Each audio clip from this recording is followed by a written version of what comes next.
இன்றைக்கு தேவன் உங்களுக்கு ஒரு ஸ்பெஷல் வேர்டை வைத்திருக்கிறார். நல்ல ஒரு ஆமென் சொல்லுங்க பார்க்கலாம். நம்ம லைஃப்ல நீங்க தெரிந்து கொள்ள வேண்டிய ஒரு 4 பாக்ஸஸ் இங்க நான் வைத்திருக்கிறேன். இந்த பாக்ஸ் உங்க மைண்டில் இருக்க வேண்டிய ஒரு காரியம். எப்படின்னு கேட்டா, ஒவ்வொரு நாளும் நம்ம லைஃப்ல நிறைய நிகழ்வுகள் நடக்கிறது. இந்த நிகழ்வுகளை நம்ம சரியா நிர்வாகம் செய்தாதான் ஒரு வெற்றி பாதைக்குள்ள நம்ம போக முடியும். அதனால உங்க வாழ்க்கையில நடக்கிற ஒவ்வொரு சம்பவங்களையும் நீங்க எப்படி நிர்வாகம் பண்ண வேண்டும், பண்ணலாம் என்று இன்று நான் உங்களுக்கு கற்றுக் கொடுக்க போகிறேன். ஆமேன்னு சொல்லுங்களேன். சரி, எவ்ரிடே ஒவ்வொரு சம்பவம் நடக்கும் பொழுது நீங்க நினைப்பீங்க, இது செய்தது யாரு, இது எதற்காக நடக்குது, இது ஏன் என் வாழ்க்கையில நடக்குது. சரியான ஒரு பகுத்தறிதல் உங்க வாழ்க்கையில நடக்கிற காரியங்களை குறித்து உங்களுக்கு இல்லைன்னா நீங்க சோர்ந்து போயிடுவீங்க, உங்க விசுவாசத்துல விலகி போயிடுவீங்க. ஒவ்வொரு நாள்ல என்னென்ன நடக்குது? எத்தனை பேருக்கு டெய்லி ஒரு சந்தோஷமான காரியமாவது நடக்குது? ஒன்னாவது நடக்குதா? God bless you. எத்தனை பேருக்கு ஒரு துக்கமான காரியமாவது டெய்லி ஒன்று நடக்குது? கோவப்படுகிற காரியம், இதெல்லாம் ஏன் நடக்குதுன்னே தெரியலன்னு புரிகிற காரியம், இது எல்லாமே நம்ம லைஃப்ல நடக்குது இல்ல? அப்போ நீங்க என்ன நினைப்பீங்க, இதை செய்கிறது யாரு? சில நேரம் தவறுதலா ஏதோ ஒரு காரியம் நடக்கும், ஏசப்பா கிட்ட போய் கோச்சிக்குவீங்க இல்ல? இன்னைக்கு ஒரு சாட்சி கேட்டோம். ஒரு வீடு பார்க்க போறாங்க, அந்த வீட்டில் ஒரு குறிப்பிட்ட வாடகை சொல்றாங்க. அந்த வாடகை பணம் இவ்வளோன்னு கேட்ட உடனே அவங்க வீட்டில் இருக்கிற கணவர் சொல்றாரு, நீ தான் ஏசு ஏசுன்னு சொல்றிய, அவர் உனக்கு ஏதாவது செய்யட்டும் போ அப்படின்னு. அப்போ இந்த உலகத்தில் பார்த்தீங்கன்னா இப்படி ஒரு நிகழ்வு நடக்குது. இதுக்கு உடனே ஸ்தோத்திரம், அந்த அம்மாவுக்கு ஆண்டவர் ஒரு பெரிய அற்புதத்தை செய்தார். கரங்களை தட்டி கர்த்தரை குளோரிஃபை பண்ணுங்க. ஆனா ஒருவேளை அவங்க நினைச்ச மாதிரி நடக்கலைன்னா நம்ம என்ன பண்ணியிருப்போம் இல்ல? ஏன் ஏசப்பா எனக்கு இதை செய்தீங்க, ஏன் இப்படி கைவிட்டுட்டீங்க அப்படின்னு சொல்லி நம்ம ஆதங்கத்தை உடனே தெரியப்படுத்தியிருப்போம். அது ஒரு நிகழ்வு தானே. அதை நீங்க சரியான நிர்வாகத்துக்குள்ள நீங்க அதை வைக்கலன்னா, உங்களுக்கு தெரியுமா, ஆஃபீஸில் இப்படிப்பட்ட பாக்ஸஸ்லாம் வச்சிருப்போம். அது ஒவ்வொன்று உள்ளேயும் ஒவ்வொரு ஃபைல் இருக்கும். ஒவ்வொரு டிபார்ட்மெண்ட்டுக்காக அந்த ஃபைலை வச்சிருப்போம். அதுக்குள்ள அந்த டிபார்ட்மெண்ட்டுக்கு ஏற்ற காரியத்தை போட்டு வச்சிருப்போம். அப்படி நமக்கு போட தெரியலன்னு வைங்க, சரியா ஆஃபீஸ் என்ன பண்ண முடியாது, மேனேஜ் பண்ண நம்மளால முடியாது. அதனால இன்றைக்கு உங்க லைஃபை நீங்க எப்படி வெற்றிகரமா நிர்வகிக்கலாம், நீங்க வெற்றிகரமா உங்க வாழ்க்கையை நிர்வகிக்க பைபிள் நமக்கு என்ன கற்றுக் கொடுக்கிறது என்றத இந்த 4 பாக்ஸ்ல வைத்து உங்களுக்கு நான் சொல்லி கொடுக்க போறேன். கடைசியா ஒரு போனஸ் வச்சிருக்கிறேன். ஒரு ஆமீன் சொல்லுங்க. ஆமா, அதனால நீங்க கவனிச்சாதான் அந்த போனஸ் உங்களுக்கு புரியும். ஓகேங்களா? முதலாவது நம்ம வாழ்க்கையில இருக்கிற ஒரு பாக்ஸ் என்னன்னு கேட்டீங்கன்னா, ஆர் யூ ரெடி? அது என்னன்னு கேட்டீங்கன்னா, டிவைன் பாக்ஸ். பரலோகத்தில் இருக்கிற வரத்துக்குரிய ஒரு பாக்ஸ். ஒரு ஆமீன் சொல்லுங்களேன். God's box. தேவன் உங்க வாழ்க்கையில கொடுக்கிற ஒவ்வொரு காரியத்தையும் நீங்க பகுத்தறிந்து அதை இந்த தெய்வீக பாக்ஸுக்குள்ள போட கற்றுக்கொள்ளும் உங்க சிந்தையில. ஆமே. அதாவது ஒரு நாள் ஒரு காரியம் நடந்தால் அந்த காரியம் தேவன் எனக்கு செய்திருக்கிறார் அப்படின்னு தெரிஞ்சா நீங்க உடனே என்ன பண்ணணும், அதை எழுதி, ஆண்டவரே நீர் இதை எனக்கு செய்தீர் நன்றின்னு சொல்லி அதை அந்த பாக்ஸ்குள்ள போட உங்களுக்கு தெரியணும். பைபிள் நம்ம ஒவ்வொருவருக்கும் இந்த வார்த்தையை காண்பிக்கிறது. எடுத்துக்கொள்ளுங்க, புக் ஆஃப் ஜேம்ஸ், யாத்திரையாகமம் புஸ்தகம் 1ஆம் அதிகாரம். புக் ஆஃப் ஜேம்ஸ் சாப்டர் 1 வாசிக்க போகிற வசனம் 17வது வசனம். நன்மையான எந்த ஈவும் பூரணமான எந்த வரமும் பரத்திலே இருந்து உண்டாகி ஜோதிகளின் பிதாவினிடத்தில் இருந்து இறங்கி வருகிறது. அவரிடத்தில் யாதொரு மாறுதலும் யாதொரு வேற்றுமையின் நிழலும் இல்லை. ஆமென் சொல்லுங்களேன். ஆண்டவர் சொல்றாரு, இந்த வசனத்தில் 2 பகுதியை வச்சிருக்கிறார். எத்தனை பகுதி? 2 பகுதி. முதல் பகுதி என்னவா இருக்குன்னு கேட்டா, நன்மையான எந்த ஈவும் பூரணமான எந்த வரமும் பரத்துல இருந்து, ஹெவன்ல இருந்து நமக்கு உண்டாகி, ஜோதிகளின் பிதா, வெளிச்சத்தின் பிதா அப்பா அவர்கிட்ட இருந்து நமக்கு கிடைக்கிறது. அதாவது இங்க பாத்தீங்களா, நன்மையான ஈவு, பூரணமான வரம். ஆங்கிலத்தில் இந்த ரெண்டு வார்த்தை இருக்கு, good gift and every perfect gift. Amen சொல்லுங்க.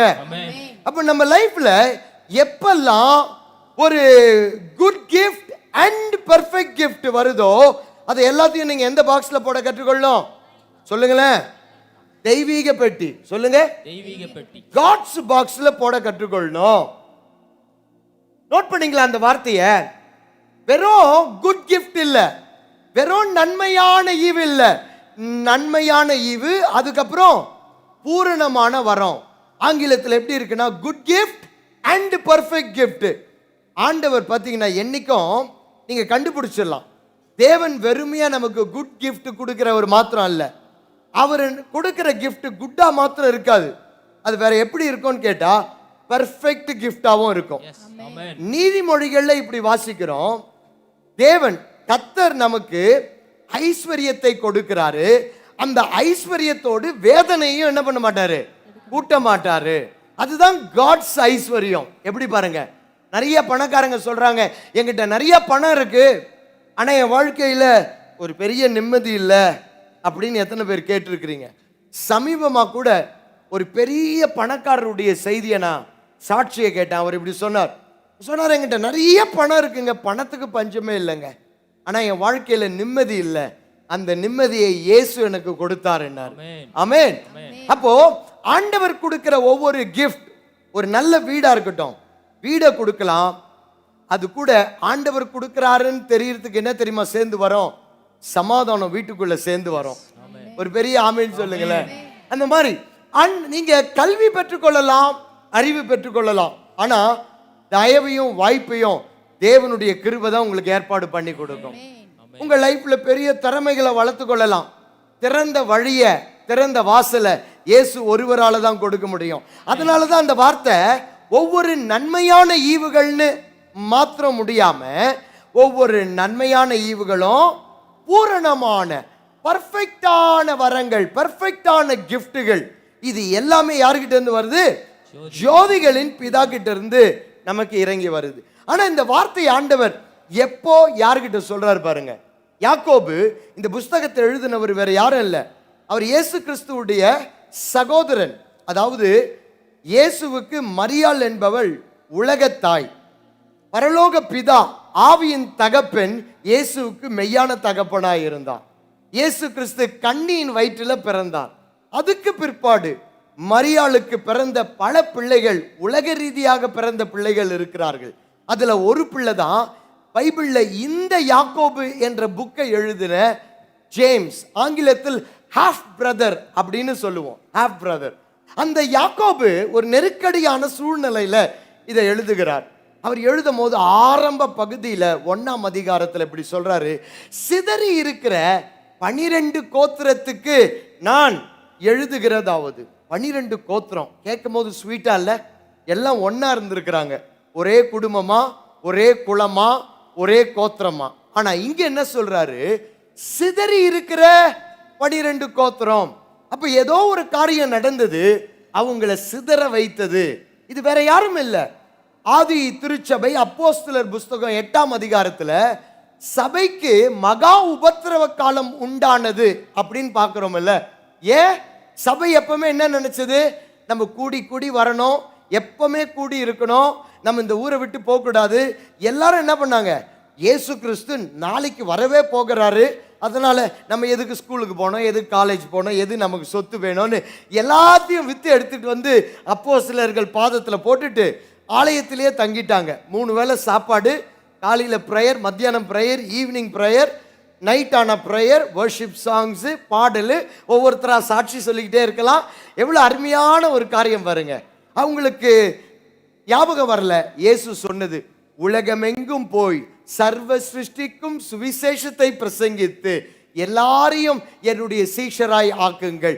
பிதா குமாரன் பரிசுத்த ஆவியின் நாமத்தினால அவங்களுக்கு ஞானஸ்தானம் கொடுத்து, நான் உங்களுக்கு கட்டளையிட்டவைகளை அவர்கள் கைக்கொள்ளும்படி அவர்களுக்கு போதியுங்கள், சொல்லிக் கொடுங்கள். உங்க வீடுகளில், ஆலயங்கள், அங்கங்க சிறு சிறு குழுக்களை ஆரம்பியுங்க, அவங்கள எக்விப் பண்ணுங்க, ட்ரெயின் பண்ணுங்கன்னு ஆண்டவர் சொன்னதை மறந்துட்டு எனக்கு ரட்சிப்பு கிடைச்சது, நானும் என் வீட்டாரு உம்மையே சேவிப்போம். சொல்லுங்களேன், உமக்காய் ஓடுவோம். உள்ளே ஆலயத்துக்குள்ளேயே உந்தன் நாமம் சொல்லுவோம். பக்கத்து வீட்டுக்கார, எதிர் வீட்டுக்கார, பின்புறம் வீட்டுக்கார, எனக்கு கவலை இல்லை. முழங்கால் படியிட்டு என்னை முழுவதும், இந்த மாதிரி தான் ஆதி திருச்சபை இருந்தது. சமுதாயத்தை ஆதாயப்படுத்தாம கடவுள் எங்களுக்கு கொடுத்த, நல்ல கவனிங்க, குட் அண்ட் பர்ஃபெக்ட் கிஃப்ட். எல்லாரும் அதை சொல்லுங்க, குட் அண்ட் பர்ஃபெக்ட் கிஃப்ட். அவங்க அதை பார்க்கல, குட் கிஃப்டை மாத்திரம் பார்த்துட்டு இருந்தாங்க. இதை எங்களுக்கு நன்மையா கொடுத்தாரு, இதை எங்களுக்கு நன்மையா கொடுத்தாரு, இதை எங்களுக்கு நன்மையா கொடுத்தாரு. ஆனா ஆண்டவருடைய நன்மை எப்பவுமே, தேவன் பரத்திலிருந்து வர காரியம் வெறும் நன்மையா மாத்திரம் இருக்காது. அது என்னவா இருக்கும்? பூரணமா இருக்கும், பெர்ஃபெக்ட்டா இருக்கும், உங்களை பூரணப்படுத்தக்கூடியதாக இருக்கும். ஆமென். சில நேரம் ஆரம்பத்தில் அது பார்க்கறதுக்கு எப்படி தெரியாது? நன்மை மாதிரி தெரியாது. எவ்வளோ ஜெபம் பண்ணனே, இதை போய் ஆண்டவர் கல்யாணத்தில் கொடுத்தாருன்னு நினைப்பீங்க. ஆமென். அது நன்மையான கிஃப்ட். ஆனா அந்த கிஃப்டை பயன்படுத்தி ஆண்டவர் உங்களை பூர்ணப்படுத்த போறாருன்னு அர்த்தம். ஆமென். அதனாலதான் அது good gift and perfecting gift.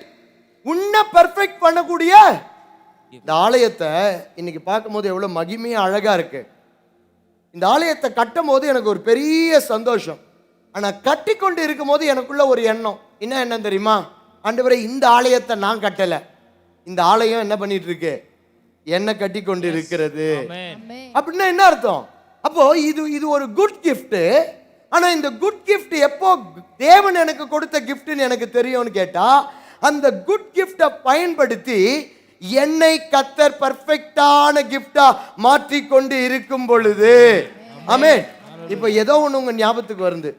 சொல்றீங்க, இந்த வண்டியா, இந்த வேலையா, இந்த அனுபவமா, நான் ஏன் இப்படி இருக்கிறேன், நான் ஏன் இங்க இப்படி இருக்கிறேன், கடவுள் தான் இதுக்குள்ள என்னை கொண்டு போய் விட்டார்னு எனக்கு தெரியும், ஆனா ஏன் இது இப்படி இருக்குது? நன்மையான கிஃப்ட் எப்பவுமே தேவனுடையது. உன்னையும் பரிபூர்ணப்படுத்துகிற கிஃப்டாக அது எப்பொழுதும் இருக்கும். ஆமென். அப்போ இந்த அனுபவம் உங்களுக்கு தெரியலனா உங்களால் என்ன பண்ண முடியாது? ஆண்டவர் எனக்கு கொடுத்த திருமணம், ஆண்டவர் எனக்கு கொடுத்த பிள்ளைகள், ஆண்டவர் எனக்கு கொடுத்த வேலை, இவைகள்ல சவால்கள் இருந்தாலும் இவைகள் என்னை பூரணப்படுத்துகிற ஒரு கிஃப்டா இருக்கிறதுனால அதை நீங்க எந்த பாக்ஸ்ல போடணும்? சொல்லுங்களேன், காட்ஸ் பாக்ஸ்ல போடணும். சொல்லுங்க, காட்ஸ் பாக்ஸ். தெய்வீக பெட்டியில அதை நீங்க போட ஆரம்பிச்சிடணும். கவனிங்க, அப்போ இவரு அந்த இடத்துல பைபிள் சொல்லுகிறது, மகா உபத்திரவம் அசையவே அசையாத குடும்பங்களுக்கு வந்தது. பாத்தீங்களா? சில நேரம் தேவ சித்தம்னு ஒண்ணு உங்களுக்காக ஆண்டவர் வைத்திருக்கிறார். அந்த தேவ சித்தத்துக்குள்ள நீங்க போக விரும்பலனா தான் ஒரு ஷேக்கிங்கை ஆண்டவர் கொடுக்கிறார். சபைக்கு என்ன உபத்திரவம்? மகா உபத்திரவம். ஆனா அதனுடைய மூல பாஷையில் எப்படின்னு பார்த்தீங்கன்னா, உபத்திரவம் இல்லை, ஹண்டிங், வேட்டை. சபைக்கு என்ன உண்டானதா? ஒரு பெரிய வேட்டை உண்டானது. அப்படின்னா என்ன? யாரெல்லாம் இயேசுவின் பிள்ளைகளோ அவங்கெல்லாம் வேட்டையாடப்பட்டார்கள். ஒவ்வொரு கூடியிருக்கிற ரகசிய சபையும் வேட்டையாடப்பட்டது. வேட்டையாடப்பட்டு, அந்த வார்த்தை உபத்திரவம் மூல பாஷையில் என்ன வார்த்தை சொல்லுங்க? ஹண்டிங், வேட்டை. அவைகள் வேட்டையாடப்பட்டு அவர்கள் வீடுகளை, குடும்பங்களை, வாய்ப்புகளை விட்டு 12 கோத்திரங்கள் சிதறடிக்கப்பட்டார்கள். இப்ப யாரை தெரியுமா எல்லாரும் பிடிச்சுக்கிட்டாங்க? இயேசுவுக்கு உலக ரீதியாய் ஒரு ஹாஃப் பிரதர் இருந்தார்ல. ஹாஃப் பிரதர்னா ஒரே தாய், 2 பேருக்கும் தகப்பன் ஒருவர் அல்ல. அந்த ஹாஃப் பிரதர் தான் யாரு? ஜேம்ஸ். கொஞ்சம் யோசிச்சு பாருங்க. இன்னைக்கு உலகத்துல மாத்திரம் இயேசுடைய குடும்பத்தில் பிறந்த ஒரு சகோதரன் நம்ம இந்தியால வீடு எடுத்து தங்கி இருந்தாருன்னா அவரை விடுவோமா? நம்ம எல்லாரும் அவர் வீட்டு வாசல்ல நிற்போம். ஏன்னா இயேசு இதெல்லாம் எனக்கு சொன்னாரு. எங்க போனாரு? நீங்க தானே அவர் குடும்பம், வட்டியும் முதலுமா நீங்க தான் எனக்கு திரும்ப கொடுக்கணும் அப்படின்னு. எல்லாரும் என்ன பண்ணிட்டாங்கன்னு கேட்டா யாக்கோபுக்கு சொல்ல ஆரம்பிச்சிட்டாங்க. நாங்க வீட்டை விட்டுட்டோம், எங்களுடைய விசுவாசத்துக்காக குடும்பங்களை விட்டுட்டோம், வசதிகளை விட்டுட்டோம், வாய்ப்புகளை விட்டுட்டோம். ஏன் தேவன் எங்களுக்கு இப்படிப்பட்ட ஒரு சோதனையை கொடுத்தார் அப்படின்னு தெரியாம வந்த போராட்டத்தையும் சோதனையும் எதுல போட ஆரம்பிச்சிட்டாங்க? God's gift. சொல்லுங்களேன். காட்ஸ் பாக்ஸ்ல போட ஆரம்பிச்சிட்டாங்க. தெய்வீக பெட்டியில அவங்களுக்கு வந்த சோதனை, போராட்டம், வியாதி, இன்னல், போன வாய்ப்புகள், எல்லா கோபத்தையும் தேவன் ஏன் இதை எங்களுக்கு அனுமதிக்கிறார் அப்படின்னு போட ஆரம்பிச்சாங்க. ஒன்று நோட் பண்ணியிருக்கீங்களா? பழைய ஏற்பாட்டில் ஓல்ட் டெஸ்டமெண்ட்ல என்ன நடந்தாலும் அவங்க தெய்வம் தான் எங்களுக்கு அனுப்பினார்னு சொல்லுவாங்க. பஞ்சம் வந்தால் என்ன சொல்லுவாங்க? தேவன் பஞ்சத்தை அனுப்பி இருக்கிறார். வியாதி வந்தா என்ன சொல்லுவாங்க? தேவன் வியாதியை அனுப்பி இருக்கிறார். மழை வரல, பனியும் பெய்யலனா தேவன் வறட்சியை அனுமதிச்சிருக்கிறார். இப்படி எல்லாமே தேவன் கொடுக்கிறார். ஏன் யோபுடைய வாழ்க்கையில கூட யோபுடைய வேலைக்காரங்க ஓடி வந்து சொல்றாங்க, மேலே இருந்து ஒன்று வந்தது, மேலே இருந்து ஒரு காற்று வந்தது, மேலே இருந்து ஏதோ வந்தது, உங்கள் குடும்பம் அழிந்தது, உங்கள் பிள்ளைகள். பழைய ஏற்பாட்டு மக்களுக்கு இந்த பிசாசை பற்றிய ஒரு வெளிப்பாடு என்ன கொடுக்கப்படலை. அது ரிசர்வ் பண்ணப்பட்டது. 2 இடத்துல, இன்னும் சில இடத்துல தான் பழைய ஏற்பாட்டில் பிசாசுன்னு பார்ப்பீங்க. ஒரு இடம் யோபு புஸ்தகம், இன்னொரு இடம் சகரியா தீர்க்கதரிசி சொல்லியிருப்பாரு, யோசுவா என்ற பிரதான ஆசாரியருக்கு பக்கத்துல ஒரு சாத்தான் நின்று கொண்டிருக்கிறான். தானியேல் எல்லாம் பிசாசுன்னு சொல்லாம பிரின்ஸ் ஆஃப் பர்ஷியா, பர்ஷியா நாட்டு அதிபதி, இப்படி ஏதோ ஒரு வார்த்தையை பயன்படுத்தி தான் பேசியிருப்பாங்களே ஒழிய பழைய ஏற்பாட்டு மக்களுக்கு பிசாசு என்ற ஒரு திருடனை குறித்தும் தேவன் நல்லவர் என்ற விசுவாசத்தை குறித்தும் அவர்களுக்கு பூரணமாய் கற்றுக் கொடுக்கப்படவில்லை. இந்த வெளிப்பாடை யாருக்காக தெரியுமா தேவன் சேவ் பண்ணி வச்சிருந்தாரு? ஆண்டவராகிய இயேசு கிறிஸ்துவுக்காக. அவர் பூமிக்கு வரும் பொழுதுதான் அவர் சொல்லுகிறார், பரலோக பிதா அவர் நல்லவர். ஒருத்தன் அவரை பார்க்க வந்தான். ஆங்கில பைபிள் சொல்லுகிறது, அவன் ரிச் யங் ரூலர், வசதி படைத்தவன், இளம் வாலிபன், ஆதிக்கியம் அதிகாரம் உள்ளவன். இதை விட வேற ஏதாவது நமக்கு வேணுமா? சொல்லுங்க. வேற ஒண்ணுமே வேணாம் வாழ்க்கைக்கு. வசதி, புகழ், இளமை, அதிகாரம் எல்லாம் அவனுக்கு இருந்தது. அவன் இயேசு கிட்ட வந்து சொன்னா, நல்ல போதகரே, குட் டீச்சர் அப்படின்னா. இயேசு அவனை பார்த்து சொன்னாரு, ஏன்பா என்னை பார்த்து குட் அப்படின்னு சொல்ற? பிதா ஒருவரை தவிர ஒருவரும் இந்த உலகத்தில் குட் இல்லை என்று அவனுக்கு கற்றுக் கொடுத்தார். ஏன் தெரியுமா? இயேசு நல்லவர், ஒரு தாழ்மையை வெளிப்படுத்தினார். இருந்தாலும் அவனுக்குள்ள இருந்த மைண்ட் செட்டை உடைக்கிறாரு. போற வர ஆளெல்லாம் நீ பார்த்து உன் வாழ்க்கையில் என்ன சொல்லக்கூடாது? எங்கிட்ட சொன்ன மாதிரி நல்ல போதகரே நல்ல போதகரேன்னு சொல்லக்கூடாது. ஏன்னா இந்த உலகத்துல உன் வாழ்க்கைக்கு நன்மை செய்யக்கூடிய ஒரே ஒருவர் இருக்கிறார். அவர் உனக்கு கொடுக்கக்கூடியது நன்மையான ஈவு, பூரணமான ஈவு. அதுதான் பரலோகத்தில் இருக்கிற பிதான்னு. பிதா நல்லவர், பிசாசு திருடன். அவன் கொல்ல, அழிக்க, திருட வரானே தவிர வேறு ஒன்றுக்கும் வரான் என்று நமக்கு ஒரு வெளிப்பாடை இயேசு கொடுத்தார். இன்றைக்கு காலையில் ஆவியானவர் உங்களுக்கு ஒரு வெளிப்பாடு கொடுக்கிறார். என்ன தெரியுமா? அவர் நல்லவர். இங்க அதான் சொல்றாரு, உங்க குடும்பத்தை விட்டுட்டீங்க. யாக்கோபு சொல்றாரு, உங்க வீடு உங்க எல்லாத்தையும் விட்டுட்டு நீங்க சிதறடிக்கப்பட்டீங்க. இப்ப நீங்க கேக்குறீங்க, ஏன் எங்களை தேவன் இப்படி அனுமதிச்சார்னு கேக்குறீங்க. அவர் சொல்றாரு, 16வது வசனத்துல தெளிவுபடுத்துறாரு, பிரியமான சகோதரரே, மோசம் போகாதிருங்கள். மோசம் போயிடாதீங்க. ஏன் தெரியுமா? இந்த தெய்வம் அவர் நன்மையான ஈவுகளை கொடுக்கிறவர், பூரணமான வரங்களை, உங்களை பெர்ஃபெக்ட் பண்ணுகிற சூழ்நிலைகளை உங்களுக்கு ஈவுகளாக பரிசுகளாக கொடுக்கிறவர். சொல்லிட்டு 2வது பகுதி ரொம்ப முக்கியம் பாருங்க. அந்த வசனத்தில் அவர் சொல்றாரு, அவரிடத்தில் யாதொரு மாறுதலும் யாதொரு வேற்றுமையின் நிழலும் இல்லை. அதுக்கு என்ன தெரியுமா ஒரு அடி ஆழத்தின் அர்த்தம்? இந்த தேவன் நல்லவர், அவருடைய பிள்ளைகளுக்கு அவர் நல்ல ஈவுகளை கொடுப்பார் என்ற விஷயத்தில் அவரிடத்தில் எந்த ஒரு மாற்றமும் இல்லை. கையை தட்டி கொஞ்சம் பிரைஸ் பண்ணுங்க. இல்லை. நீங்க உங்க சூழ்நிலை அப்படி இருக்கலாம், நீங்க நினைச்சபடி காரியங்கள் நடக்காமல் இருக்கலாம். எது எப்படி இருந்தாலும் சரி, அவர்கிட்ட இந்த ஒரு சப்ஜெக்ட்ல, இந்த ஒரு தியோலாஜில, இந்த ஒரு இறையில்ல எந்த ஒரு மாற்றமும் எந்த ஒரு வேற்றுமையும் இல்லை. இந்த சத்தியம் மாறாது. என்ன சத்தியம்? நாம் வணங்குற இந்த இயேசு கிறிஸ்து அவர் நல்லவர், அவர் நல்ல ஈவுகளை அவர் பிள்ளைகளுக்கு கொடுக்கக்கூடியவர். அந்த உண்மை ஒரு நாளும் மாறவே மாறாது. உன் சூழ்நிலை எப்படி இருந்தாலும் அது வேறுபடாது. அதுல மாற்றத்தின் நிழலுக்கு வாய்ப்பே இல்லை. பாருங்க, 19 வாசிச்சாதான் உங்களுக்கு புரியும். 19 என்ன சொல்றாரு? என் பிரியமான சகோதரரே, யாவரும் கேட்கிறதற்கு தீவிரமாயும், பேசுகிறதற்கு பொறுமையாயும், கோபிக்கிறதற்கு தாமதமாயும் இருக்க கடவீர்கள்.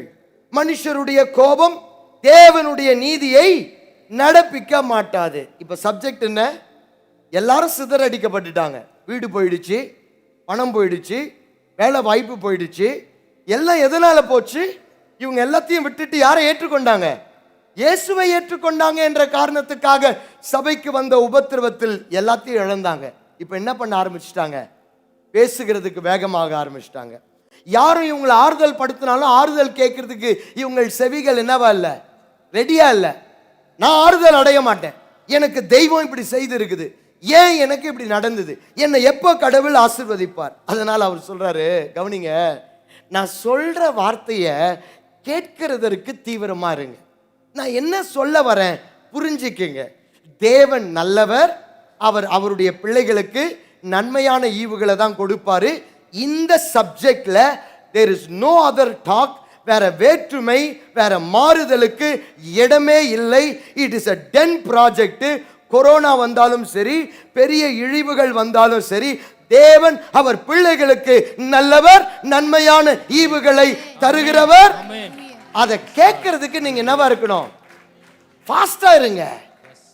ஆண்டவரை பற்றி குறையா பேசுகிறதற்கு, இயேசு கிறிஸ்துவை பற்றி உங்க வாழ்க்கையில வருகிற பிரச்சனையினால குறைவாய் பேசுகிறதற்கு பொறுமையா இருங்க. அவர் மேல கோபப்படாதீங்க, அவர் மேல கோபப்படாதீங்க, மற்றவங்க மேலையும் கோபப்படாதீங்க.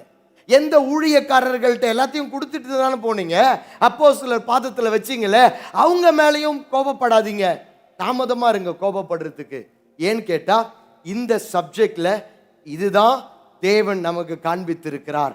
அவர் நல்லவர், அவர் பிள்ளைகளுக்கு நன்மையான ஈவுகளை தருகிறவர். அப்போ ஒவ்வொரு நாளும் ஒவ்வொரு நன்மையான ஈவுகளை தேவன் கொடுக்கும் பொழுது அதை நீங்கள் குறித்து இந்த காட்ஸ் பாக்ஸ்ல போட கற்றுக்கொள்ளணும். நிறைய பேருக்கு என்ன தெரியுமா பிரச்சனை? அவங்களுக்கு ஞாயிற்றுக்கிழமை ஆராதனை வருதுல பிரச்சனை. அவங்களாம் யார் தெரியுமா? என் வாழ்க்கைக்கு இதெல்லாம் செய்தது இயேசு கிறிஸ்துன்னு தெரியாதவங்க. அவங்க தெரியாம இந்த பாக்ஸ்ல நன்மையான ஈவுகளை போடுறதுக்கு பதிலா வேற ஒரு பாக்ஸ்ல அதை எழுதி போட்டுருவாங்க. ஆண்டவருடைய ஆலயத்துக்கு நீங்க வரும்போது என்ன தெரியுமா சொல்றீங்க? சண்டேக்கு முன்னாடி இருந்தது பாருங்க, மண்டேல இருந்து சாட்டர்டே வரையும் அந்த 6 நாள்ல என் வாழ்க்கையில நடந்த நன்மையான ஈவுகளுக்கு நீங்க தான்ப்பா காரணம் அப்படின்னு சொல்றோம். அதே போல சண்டே ஆலயத்துக்கு வரும்போது நாளையிலிருந்து மண்டேல இருந்து அடுத்த வர சாட்டர்டேக்காக ஆண்டவர்கிட்ட சொல்றோம், அடுத்த 6 நாட்கள்ல நன்மையான ஈவுகளை நீங்க எனக்கு தருவீங்கன்னு நான் உங்களை நம்பி இருக்கிறதுனால அதுக்கு முன்னாடி நான் இங்க வந்திருக்கிறேன். புரியுதா? இது இந்த 2 வாரத்துக்கு மையமான ஒரு நாள். பெரிய ஆமேன்னு சொல்லுங்களேன். நன்மையான ஈவுகளை தேவன் தருவார். அதுக்கு அடுத்தது ஒரு பாக்ஸ் இருக்கு. உங்க வாழ்க்கையில நடக்கிற சில விஷயங்களை இந்த பாக்ஸ்ல தெளிவா போட நீங்க கற்றுக்கொள்ளணும். ஆமென். அது என்ன தெரியுமா? டெவில்ஸ் பாக்ஸ், பிசாசுடைய பெட்டி. இந்த பிசாசுடைய பெட்டியில போட வேண்டிய சில காரியத்தை நீங்க எங்க போட்டக்கூடாது? தெய்வீக பெட்டியில போட்டக்கூடாது. நீங்க டெவில்ஸ் பாக்ஸை தெரிஞ்சு வச்சுக்கணும். உங்க வாழ்க்கையில தேவன் நன்மை கொடுக்கிறார்னா ஒவ்வொரு தீமையும் கொடுக்கிறது யாரு சொல்லுங்களேன். நீங்க தப்பா புரிஞ்சுக்கிட்டீங்கன்னு வைங்க. உதாரணத்துக்கு ஏதோ ஒரு வியாதி உங்களுக்கு இருக்கு. நீங்க என்ன நினைச்சிட்டீங்க, இந்த வியாதியை தேவன் எனக்கு கொடுத்துக்கிறார்னு அந்த வியாதியை எழுதி எதுல போட்டீங்க சொல்லுங்க? தெய்வீக பெட்டியில போட்டீங்கன்னா இப்ப அந்த வியாதி உங்க உடம்பை விட்டு போகுமா? ஏன் போவாது? நீங்க ஏற்றுக்கொண்டீங்க, இது எனக்கு கொடுத்ததே யாரு? தேவன். அதனால அந்த வியாதி பிரச்சனைய ஒரு நாளும் நீங்க தெய்வீக பெட்டியில போடாம அதை பிசாசின் பெட்டியில போட்டா உங்களுக்கு தெரியும், இந்த காலம், இந்த சூழ்நிலை, இந்த கடன், இந்த வியாதி, இந்த போராட்டம், இதையெல்லாம் பிசாசு எனக்கு கொடுத்திருக்கிறான். அதனால நான் தேவன் கிட்ட உதவி கேட்க போறேன். ஆண்டவரே, எனக்கு எப்படியாவது ஒரு மிராக்கிளை செய்யுங்க, இந்த பிசாசுடைய காரியத்திலிருந்து எனக்கு விடுதலை ஆக்குங்கன்னு சொன்னா போக போக இதுல ஒரு காரியம் கூட இல்லாம எல்லாத்தையும் ஆண்டவர் மீட்டெடுத்து இந்த பாக்ஸை உங்க வாழ்க்கையில எம்டி ஆக்கிடுவார். எம்டி ஆக்கிடுவார். ஒரு பெரிய ஆமேன்னு சொல்லுங்களேன். இப்ப கவனிங்க, இதை உங்களுக்கு காண்பிக்கிறதுக்காக ஒரு குறிப்பிட்ட அதிகாரத்தை சங்கீதத்தில் நான் காட்ட போகிறேன். சங்கீதம் 41 அதிகாரம், ஒரு புது வெளிப்பாடை இன்னைக்கு பெற்றுக்கொள்ள போறீங்க. சங்கீதம் 41. எல்லாம் எடுத்துக்கிட்டு ரெடி ஆயிடுங்க. ஸ்கிரீன்ல அந்த வசனத்தை பார்க்க போறோம்.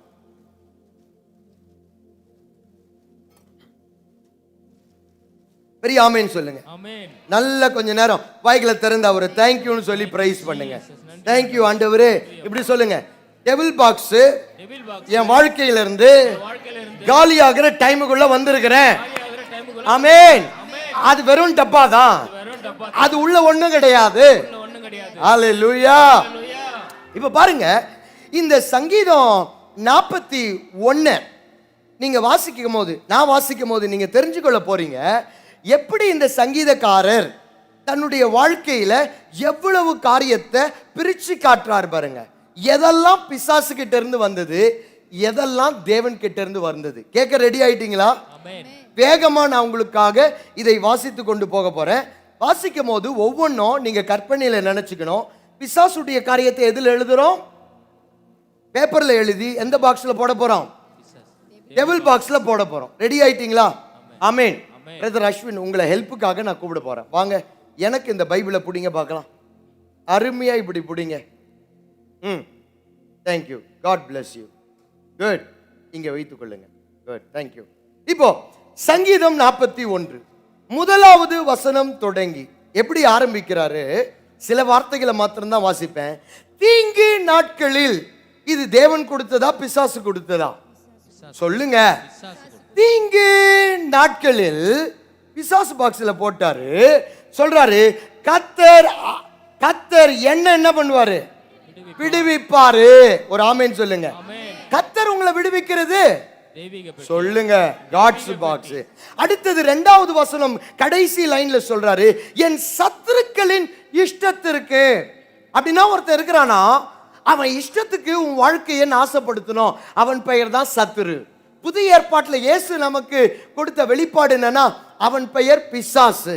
அவர் சொல்றாரு, பிசாசு உன் வாழ்க்கைக்கு ஒரு இஷ்டமான திட்டத்தை வைத்திருக்கிறான், அது டெவில் பாக்ஸ். ஆனா அதே வசனத்துல சொல்றாரு, கர்த்தர் அவனை, அந்த பிள்ளையை, அந்த தேவனுடைய பிள்ளையை பாதுகாத்து அவனை உயிரோடு வைப்பார், பூமியில் அவன் பாக்கியவானாய் இருப்பான்.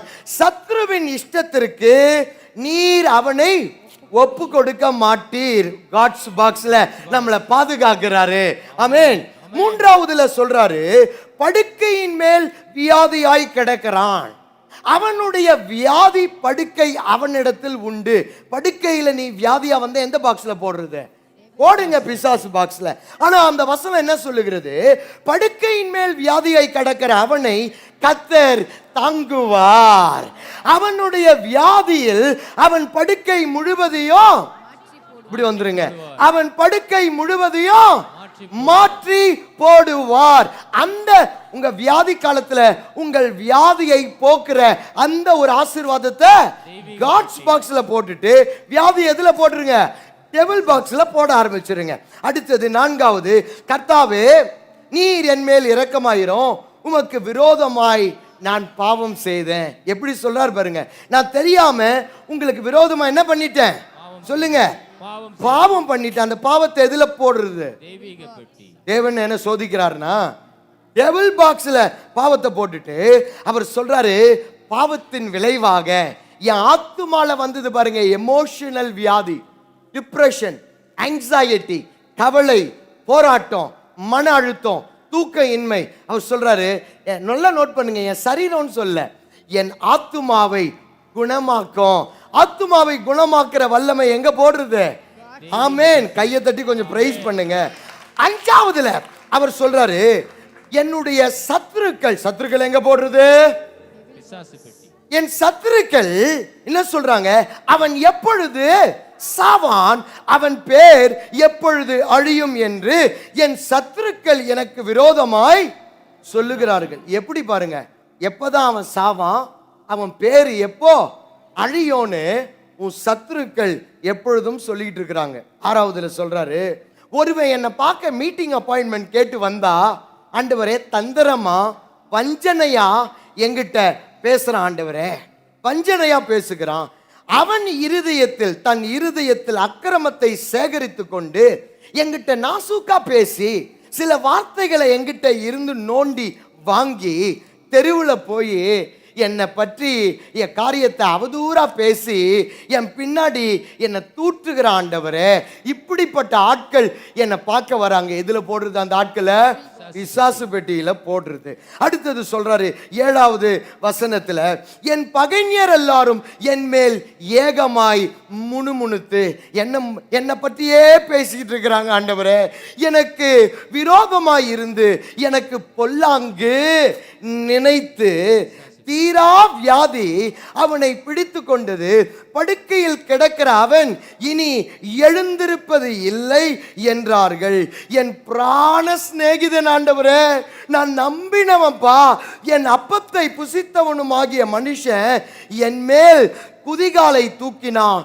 எனக்கு ஒரு நம்பிக்கை துரோகத்தை அவன் செய்தான். கடைசியில் ஆண்டவர் சொல்றாரு, இந்த இடத்துல அந்த தாவீது என்ற பக்தன் 10ல இருந்து சொல்றாரு, ஆனா கர்த்தாவே நீர் எனக்கு இறங்கி நீர் இரக்கம் உள்ளவர், நான் அவர்களுக்கு சரி கட்ட என்ன மறுபடியும் எழுந்திருக்க பண்ணக்கூடிய தெய்வமாக இருக்கிறீர். எனக்கு என்ன நடந்தாலும் அதுக்கு காரணம் நீர் அல்ல, என் சத்துரு என் மேல் ஜெயம் கொள்ளாததினால் நீர் என் மேல் பிரியமாய் இருக்கிறீர் என்று அறிவேன். நீர் என் உத்தமத்திலே என்னை தாங்கி என்றென்றைக்கும் உம்முடைய சமூகத்தில் என்னை நிலைநிறுத்துகிற தெய்வமாய் இருக்கிறீர். இஸ்ரவேலின் தேவனாகிய கர்த்தர் அநாதியாய் என்றென்றைக்கும் உள்ள சதா காலங்களிலும் ஸ்தோத்தரிக்கப்படத்தக்கவர். ஆமேன், ஆமேன். கரங்களை தட்டி கர்த்தரை கொஞ்சம் பிரைஸ் பண்ணுங்க, நல்லா பிரைஸ் பண்ணுங்க. Thank you. Come on, come on, come on, come on. ஆண்டவருடைய பிள்ளைகள் வாழ்க்கையில இந்த தெளிவு ரொம்ப முக்கியம். எது தேவன் எனக்கு கொடுக்கிற ஈவு, எது பிசாசு என் வாழ்க்கையில கொடுத்திருக்கிற காரியம். ஒவ்வொரு நாளும் உங்க மைண்ட்ல அந்த நோட்ஸ் நீங்க எடுக்கணும். இரவுல, ஆண்டவரே இன்னைக்கு காலையில இருந்து எனக்கு நடந்த சம்பவம் இது நீங்க எனக்கு கொடுத்தது, அந்த நட்பு நீங்க எனக்கு கொடுத்தது, அந்த வாய்ப்பு அந்த வேலை நீங்க எனக்கு கொடுத்தது. ஏன் தெரியுமா? அது குட் கிஃப்ட் மாத்திரம் இல்ல, அதுல சேலஞ்ச் இருந்தாலும் என்ன பெர்ஃபெக்ட் பண்ணுகிற கிஃப்டாக அந்த வரம் இருக்கிறது, அந்த தொழில் இருக்கிறது. அதற்காக நன்றி. ஆனா இன்றைக்கு என் லைஃப்ல நடந்த இந்த விஷயம், இந்த பிரச்சனை, வியாதி படுக்க, எனக்கு விரோதமா எழும்புகிற மக்கள், என்கிட்ட பேசி என் வாயிலிருந்து வார்த்தைகளை வாங்கி எனக்கு விரோதமாகவே அதை எனக்கு எதிராய் பயன்படுத்துகிறவர்கள், என்ன பிட்ரே பண்ண, நம்பிக்கை துரோகம் எனக்கு செய்த நண்பர்கள், என் கூட்டாளிகள், எப்படா நான் சாவ என் பேரை எப்ப அழிக்கலாம்னு நினைக்கிறவங்க, இது எல்லாம் என் வாழ்க்கையில காட்ஸ் பாக்ஸ்ல நான் போடக்கூடிய காரியம் இல்ல ஆண்டவரே. இது எல்லாம் என் வாழ்க்கையில பொல்லாத ஆவி கொண்டு வந்தது. இது உங்களுக்கு தெரியலன்னா என்ன ஆயிடும் தெரியுமா? நீங்க தேவனை விட்டு விலகி போயிடுவீங்க. ஏன்னா உங்க வாழ்க்கையில நடக்கிற ஒவ்வொரு ப்ராப்ளம்ஸ், பிரச்சனை, ட்ரையல்ஸ், டெம்டேஷன், சோதனைகள், குடும்பத்தில் இருக்கிற வியாதிகள், நெருக்கடிகள் ஒண்ணு தேவன் உங்களுக்கு கொடுக்கலனா கூட இவைகளை நீங்கள் ஏற்றுக்கொள்வீர்கள், போராட மாட்டீங்க. இல்லைன்னா இதில் தேவன் எனக்கு கொடுத்தாருன்னு சொல்லி அவர் மேல மனம் கசந்து போயிடுவீங்க. ஆவியானவர் இன்னைக்கு உங்களுக்கு கற்றுக் கொடுக்கிறார். உன் வாழ்க்கையில, உன் சிந்தையில உனக்கு ஒரு ஆவிக்குரிய முதிர்ச்சி வேணும். எது தேவன் எனக்கு கொடுத்த காரியம், எது சொல்லுங்களேன், எது பிசாசு எனக்கு கொடுத்த காரியம். ஒரு ஆமென். அடுத்த பாக்ஸுக்கு போலாமா? அடுத்தது, இதுவும் ரொம்ப முக்கியமான ஒரு பாக்ஸ் தான். இதை நம்ம மறுக்கவே முடியாது. அது என்னன்னு கேட்டா, இயேசு கிறிஸ்துவும் இந்த பாக்ஸை பத்தி ரொம்ப பேசியிருக்கிறார். எல்லா விஷயத்தையும் தெய்வீக பெட்டி, பிசாசின் பெட்டி மாத்திரம் நீங்க பார்க்க முடியாது இந்த உலகத்துல.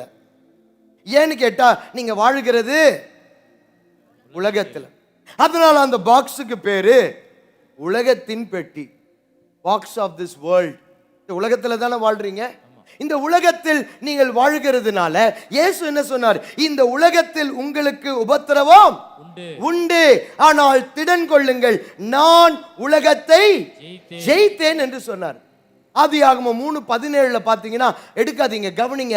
ஆதாமை பார்த்து தேவன் சொன்னார், ஆதாம், நான் புசிக்க கூடாதுன்னு சொன்ன பழத்தை, கனியை நீ புசித்ததினால் உன் நிமித்தம் இந்த பூமி என்ன இருக்கும்? சபிக்கப்பட்டிருக்கும். இந்த பூமி சபிக்கப்பட்டிருக்கும். வருத்தத்தோட இந்த பூமியிலிருந்து வருகிற பலனை நீ புசிப்பாய். உனக்கு வேற வழி இல்லை. ஆதாம், நீ இருக்கிறது எது? இந்த பூமி. நீ என்னதான் கடவுள் பக்தி கொண்டிருந்தாலும், நீ எவ்வளோ டீப்பர் டெலிவரன்ஸுக்கு வந்தாலும், நீ எவ்வளோ ஆல்டர் காலுக்கு ஓடி வந்தாலும், நீ எவ்வளோ ஜெபிச்சாலும், எவ்வளோ வேதம் வாசித்தாலும், நீ மறுக்க முடியாத ஒரு உண்மை என்னன்னு கேட்டா, நீ வாழுகிற ஒரு இடம், ஆங்கிலத்தில் ஒரு டேர்ம் இருக்கு, ஃபாலன் வேர்ல்ட். சொல்லுங்க அத. ஃபாலன் வேர்ல்ட், அதாவது விழுந்து போன ஒரு பூமியா. பக்தன் சொல்றாரு, கர்த்தர் பூமியை அந்தரத்துல தொங்க விட்டு இருக்கிறாராம். கரங்களை தட்டி கர்த்தரை குளோரிஃபை பண்ணுங்க. Praise the Lord. அவர் வார்த்தையினால அந்த பூமி எங்க தொங்கிட்டு இருக்கு? அந்தரத்துல தொங்கிட்டு இருக்குது, இன்னும் விழாம. அப்படி ஆண்டவர் ஒரு வார்த்தை சொன்னார்னு வைங்க, அந்தரத்துல தொங்குற பூமி இல்லாம போயிடும். ஆனா ஆவிக்குரிய ரீதியாக பூமி எங்க போயிருக்கு? விழுந்து போயிருக்கு. It is a fallen world. இந்த விழுந்து போன பூமியில தான் நம்ம எல்லாரும் வாழ்ந்துட்டு இருக்கோம்.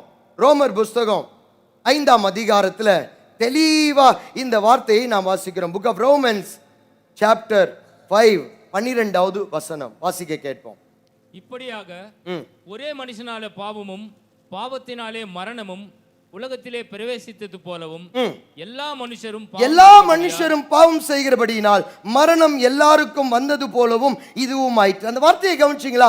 ஒரு மனுஷனால, சொல்லுங்க, ஒரு மனுஷனால பாவமும் பாவத்தினாலே மரணமும் எங்க வந்துதான்? இந்த உலகத்துக்கு பிரவேசித்தது. அதே ரோமர் 8ஆம் அதிகாரத்துல இன்னும் ரொம்ப தெளிவுபடுத்துறார். ரோமர் 8ல அவர் சொல்லுகிறாரு, 21வது வசனம் தொடங்கி, அந்த சிருஷ்டியானது சுய இஷ்டத்தினாலே அல்ல. பூமியில படைக்கப்பட்ட சிருஷ்டிகள் விருப்பத்தினால அல்ல, ஆசையினால அந்த பூமியில இல்லையா, சுய இஷ்டத்தினாலே அல்ல, கீழ்ப்படுத்தினவராலேயே மாயைக்கு கீழ்ப்பட்டு இருக்கிறது. ஆகையால் நமக்கு தெரிந்திருக்கிறபடி இதுவரைக்கும் சர்வ சிருஷ்டியும் ஏகமாய் தவித்து பிரசவ வேதனை. இந்த பூமி என்ன பட்டுட்டு இருக்குது? சொல்லுங்க, பிரசவ வேதனை இந்த பூமிக்கு பட்டுட்டு இருக்கான். ஆண்களுக்கு தெரியாது அந்த வலி, தாய்க்கு தானே தெரியும். என்ன பிரசவ வேதனை? எப்போ அந்த குழந்தை வெளியில வரும், அதாவது எப்போ தேவனுடைய புத்திரர்கள், தொடர்ந்து வாசிச்சீங்கன்னா உங்களுக்கு தெரியும், தேவனுடைய பிள்ளைகள் எப்போ திரும்ப வருவாங்க, இயேசு எப்போ திரும்ப வருவாரு, இந்த பாவ உலகத்திலிருந்து நம்ம எப்படி காப்பாற்றப்பட முடியும்? வேற வழி இல்லையே. நான் எவ்வளவோ தெய்வீகமா வாழணும்னு நினைச்சாலும், ஒரு பக்கம் பிசாசு போராட்டம் இருந்தாலும், இந்த உலகத்துல நான் வாழுகிறதை என்னால மறுக்க முடியலையே. ஒரு ஆமென் சொல்லுங்க. மறுக்க முடியுமா? அப்ப இந்த சிஸ்டத்தோடு நீங்க என்ன பண்ணி ஆகணும்? அந்த உபத்திரவத்தோடு ஞானமாக நம்ம வாழ கற்றுக்கொள்ளணும். பைபிள் சொல்றாரு, இப்பிரபஞ்சத்தின் தலைவன் அவன். அவனுக்கு இந்த உலகத்துல இருக்கிற காரியம், அந்த சிஸ்டத்தை ஆண்டவருடைய பிள்ளைகள் நம்ம ஒரு நாளும் மாத்தணும்னு நினைக்க கூடாது. நான் பாருங்க, லைஃப்ல இப்போ பரவாயில்ல, சமீபமாக நடந்த ஒரு விஷயம். அருமையாக வேளச்சேரியில இருந்து நான் ஃபீனிக்ஸ் மாலை நோக்கி வண்டியை இயக்கி கொண்டிருக்கிறேன். அங்கே ரெட் லைட் டிராஃபிக் சிக்னலில் நான் வெயிட்டிங்கில் இருக்கிறேன் காரில். அந்த டைமில் பார்த்து அப்போ தான் வேற ஒரு இடத்துல இருந்து கார் உள்ள ஏறினேன். என்னுடைய சீட் பெல்ட்டை நான் போடவில்லை. அந்த இடத்துல தூரத்தில் ஒரு டிராஃபிக் போலீஸை பார்த்துட்டேன். உடனே நான் இழுத்து என்ன பண்ணிட்டேன், சீட் பெல்ட்டை அப்படி இன்சர்ட் பண்ணிட்டேன். நான் இழுத்தது எனக்கு மாத்திரம்தான் தெரியும், ஆவிக்குரிய லோகங்களுக்கு தெரியும் என்று நான் நினைத்தேன். நேராக ரெட் சிக்னல் தாண்ட உடனே மதிப்புக்குரிய கனத்துக்குரிய டிராஃபிக் போலீஸ் அவர் நிறுத்தினார். நில்லுங்க நில்லுங்கன்னார். சீட் பெல்ட் நீங்க போடாம, சார் போட்டு இருக்கிறேன் சார் சீட் பெல்ட், சார் நான் போட்டு, நீங்க போடலை நான் பார்க்கும்போது, சார் நான் போட்டேன் சார் போட்டேன். என் ஒய்ஃப் உள்ள உட்காந்துட்டு என்ன பார்க்குறாங்க. 10 கட்டளைகளில் ஒரு கட்டளை அவங்களுக்கு ஞாபகம் வருது. நான் சொன்னது உண்மைதான். ஆங்கிலத்தில் சொல்லுவாங்க ஹாஃப் ட்ரூத்னு, பாதி உண்மை. நான் எனக்கு இந்த டைம் பார்த்து என் லைசன்ஸே எக்ஸ்பைரி ஆயிடுச்சு. ஸோ அவரோட இதுக்கு மேலே என்னால் பேச எனக்கு என்ன இல்லை, விருப்பம் இல்லை. ஏன்னா இதுக்கும் மேலே நான் ஆணித்தரமாய் பேசுறேன்னா இந்த ஃபைனை விட அந்த ஃபைன் அதிகமான ஃபைன். ஆனால் அந்த நாளுக்காக ஸ்தோத்திரம், அது ஒரு நல்ல நாள்.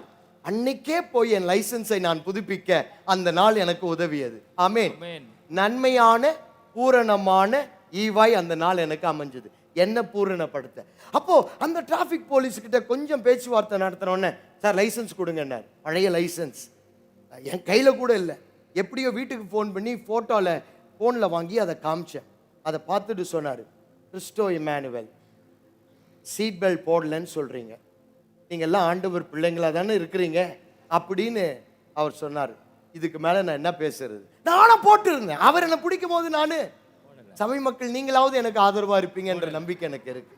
அப்போ அவர் எவ்வளோ ஃபைனுன்னு கேட்டால் 1000 ரூபாய் ஃபைன். அந்த 1000 ரூபாவை நான் கொடுக்க வேண்டியிருந்தது. ஆனால் என் மனசு உள்ள ஒரு எண்ணம், என்ன எண்ணம் தெரியுமா, ஆண்டவரே நீங்கள் என் கூட இருக்கிறீங்கல்ல, என்னை ஊழியத்துக்கு அழைச்சவர் நீங்கள் தானே, தாயின் கர்ப்பத்தில் என்னை தெரிந்து கொண்டவர் நீங்கள் தானே, என் தலையின் முடியை எண்ணி வைத்திருக்கிறவர் நீங்கள் தானே, என்ன உங்கள் வலது கையில் இடது கையில் செதுக்கி வச்சிருக்கிறவர், வரைந்து வைத்திருக்கிறவர் நீங்கள் தானே. சீட் பெல்ட் போடாமல் ஃபைன் கட்டினதுக்கு என்ன கப்ஸா விட்டுட்டு இருக்கிறேன் பாருங்க. நான் காரணம் ஏன்னா என்னால் ஏற்றுக்கொள்ள முடியல. நானும் எங்கே வாழ்ந்துட்டு இருக்கிறேன், இந்த உலகத்தில் நான் வாழ்ந்துட்டு இருக்கிறேன். எத்தனையோ டிராஃபிக் போலீஸ் இன்னைக்கு நல்லவங்களாக மறுரூபம் ஆயிட்டு இருக்கிறாங்க. ஏன் தெரியுமா, கரெக்டான ஆளை தான் பிடிக்கிறாங்க. முன்னாடிலாம் அப்படி இல்லை, அவங்க பிடிச்சா நீங்கள் கொடுத்துட்டு போய்கிட்டு தான் இருக்கணும். இப்போ அப்படி இல்லை, சரியான வாகனத்தை மாத்திரமே பிடிக்கிற அளவுக்கு பட்டணத்தின் நீதி வளர்ந்து இருக்கிறது. கரங்களை தட்டி, கரங்களை தட்டி. ஆமா, யாரோ ரொம்ப வேதனைப்பட்டவங்க இருக்கிறீங்க, கைத்தட்ட மாட்டேங்கிறீங்க. அப்போ கவனிங்க, அப்போ முன்னாடிலாம் அப்படி இல்லை. நீங்க ஊழியத்துக்கு போகிறதுக்கு கிளம்புறீங்கன்னு வைப்போம், திடீர்னு எல்லாமே உங்கள்கிட்ட நீதியா இருந்தது, கரெக்டா இருந்தது. அப்போ சொல்றேன், ஒரு போலீஸ் நிறுத்துறாரு, இப்போ மாறிட்டாங்க, நிறுத்துறாரு. அவர் உங்கள்கிட்ட என்ன கேட்குறாரு, இவ்வளோ பணம் கொடுத்தா தான் என்ன ஆக முடியும், போக முடியும்ன்றார். நீங்கள் என்ன தெரியுமா பண்ணுறீங்க, சார் ஒரே நிமிஷம் இருங்க வரேன். அவர் நினைக்கிறாரு நீங்கள் போய் பணம் எடுக்க போகிறீங்க. நீங்கள் ஒரு மூளைக்கு போயிட்டு அந்த மரத்தை பிடிச்சிக்கிட்டு இப்பொழுதே ஆண்டவரே உம்முடைய வல்லமை அவர் மேலே ஊற்றப்படும்படியாக நான் ஜெபிக்கிறேன். அவருடைய வலது கை இடது கை எல்லாம் கட்டப்படும்படியாக ஜெபிக்கிறேன். ஆண்டவரே நான் தான் இந்த பக்கம் வந்தேன் என்பதை மறதியை உண்டு பண்ணும்படியாக கட்டளை கொடுக்கிறேன். இப்போ ஆண்டவர் மேலேருந்து பார்ப்பாரு, நீ வாழுகிற இடம் எது, உலகம். நீ வாழுகிற உலகத்தில் அதனுடைய கான்சிக்வன்சஸ், அதனுடைய போராட்டங்கள், அதனுடைய பிரச்சனைகள், அந்த சிஸ்டம்னு ஒன்று இருக்கு. ஆண்டவருக்கு அந்த சிஸ்டத்தை டச் பண்ண அவருக்கு விருப்பம் இல்லை.